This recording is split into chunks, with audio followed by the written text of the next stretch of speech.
Celui qui lit les témoignages de ce monde démoniaque a des visions qui n'ont rien à envier en cruauté et en destruction à la descente aux enfers de Dante, et qui sont plus effrayantes parce que le mal y a une dimension que le regard de Dante n'a pas pu pénétrer.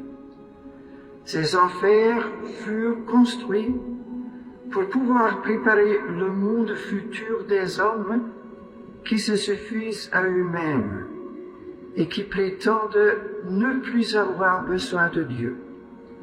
Au moloch de l'utopie d'un monde sans Dieu, ou libéré de Dieu, on a sacrifié l'homme, qui dès lors disposait de lui-même et ne connaissait plus les limites de son pouvoir, car il n'y avait plus de Dieu au-dessus de lui, parce qu'aucune lueur de cette ressemblance à Dieu n'émanait plus de lui.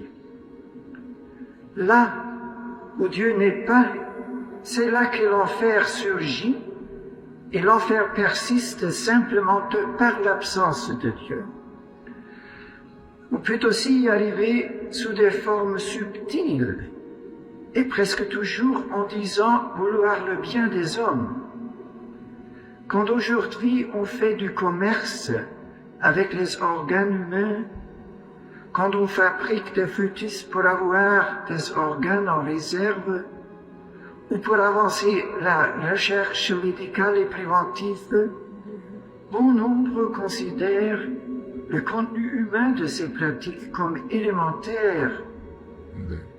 Mais ce mépris de l'homme qui est sous-jacent, quand on use et abuse de l'homme, ramène, qu'on le veuille ou non, à la descente aux enfers.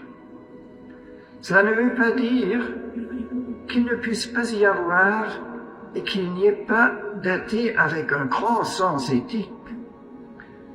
Mais j'ose pourtant dire que cette éthique repose sur cette lumière venue un jour du Sinaï et qui continue à briller, je vais dire, la lumière de Dieu. Des étoiles bien lointaines et éteintes peuvent encore briller dans notre monde. Et là où Dieu semble mort, sa lumière peut continuer à agir. Mais Nietzsche a eu raison de souligner que le moment où la nouvelle de la mort de Dieu sera partout connue, où sa lumière serait définitivement éteinte, ce moment-là ne peut qu'être effroyable. Pourquoi dire cela?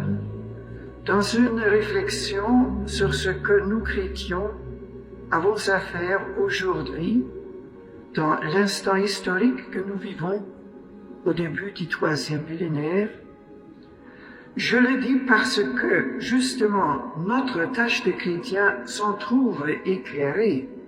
Cette tâche est à la fois simple et immense.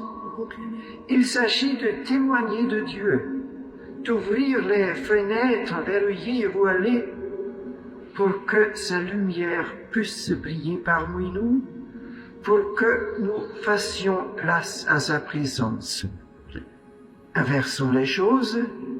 Là où Dieu est, c'est le ciel. Là, la vie, même au prix des misères de notre existence, devient claire. Le christianisme n'est pas une philosophie compliquée qui a vieilli au cours du temps.